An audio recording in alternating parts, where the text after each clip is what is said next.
If you have ever sent an email and before you could even blink, your manager replied asking you why you worded it that way, this video is for you. Micromanagement is one of the most draining workplace experiences there is. And the worst part is that most people either suffer in silence or blow up and just completely quit. But there's a third option that nobody really talks about. And that is exactly what we're going to get into today. Stay with me because by the end of this video, you are going to have a real specific thing you can say and do starting this week. I want you to picture this. You're good at your job. You know that you're good at it. But somehow, every single task gets reviewed. It gets questioned or even completely redone by your manager.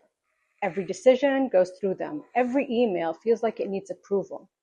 And slowly, without even realizing it, you just stop trusting yourself. That's what micromanagement does. It does not just waste your time. It literally chips away at your confidence and self-esteem. And that is why this is not just a productivity problem, it's a well-being problem. So before we talk about what to do, I want to quickly talk about why your micromanager does this, because understanding that literally changes everything. You see, most micromanagers are not even aware that they're doing this, and they're not trying to make your life difficult. Research in organizational psychology shows that micromanagement usually comes from one of three places. It's anxiety, a lack of trust that was built before you even got there, or a manager who was never taught how to delegate. That does not make it okay, but it does mean that when you set boundaries with a micromanager, you are not fighting them, you are actually helping them manage better. Hold on to that refrain because it makes the conversations a lot less scary. Tip 1, get ahead of their anxiety with proactive updates. Micromanagers check in constantly because they are afraid of being caught off guard. So remove the uncertainty before they come looking for it. Start sending a short end of day or end of week update. 3 sentences, what you worked on, where things stand, what is coming next. That's it. This might feel like an extra work, but there is what it actually does. It trains them to wait for your update instead of actually interrupting you to ask. You are setting the rhythm, you're controlling the check-in, and that in and of itself is a boundary. And it does not require a single difficult conversation. Tip 2, have the how do you like to work conversation. This one feels simple, but it is so underused. Early in a project, or even now, if you have never done it before, sit down with your manager and ask, how would you like to stay informed on my progress? What would make you feel confident that things are on track? Let them tell you. Then you can say, that works for me. Here's how I work best too. Or what you're doing is creating a mutual agreement about communication, and mutual agreements are boundaries that do not feel like confrontation.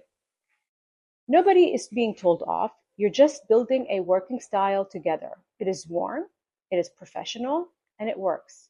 Tip 3, name the pattern, not the person. If the micromanagement is still affecting your work after you have tried the first 2 tips, it is time for a direct conversation. And I know that feels uncomfortable, but here's how to do it without turning it into a conflict. You never say, you micromanage me and I hate it. Instead, you name the impact and you name what you need. Something like, I've noticed I do my best work when I have space to work through a problem before we review it, you and I together. Or would it be okay if I came to you with my full thinking before we discuss changes? You're not attacking them. You're advocating for the conditions that make you effective. That is a completely reasonable professional conversation. And most managers, even difficult ones, will respond to it, I promise. Tip 4, build trust through small visible wins. A lot of micromanagement is about trust. Specifically, trust that has not been built yet. So one of the most powerful things that you can do is to make your competence impossible to miss. Deliver early when you can follow up without being chased. When you make a decision, briefly note why you made it, not defensively, just transparently. Something I personally like, I went with an option B because it is faster and the lower risk.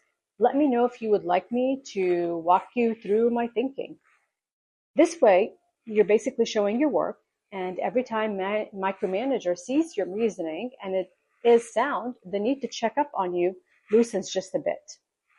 It loosens more and more over time, and then moments like this add trust. Here's what I want you to take away from this setting. Setting boundaries with a micromanager is not about winning a power struggle. It is about creating the conditions where both of you can actually do your best.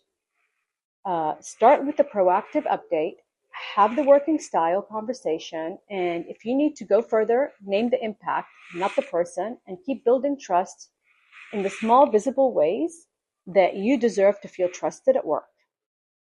And more often than not, that trust starts with you showing someone exactly how to give to you. If this helped, save it, because these are the kinds of conversations that take a little practice and you will want to come back to it. See you next time. Good luck.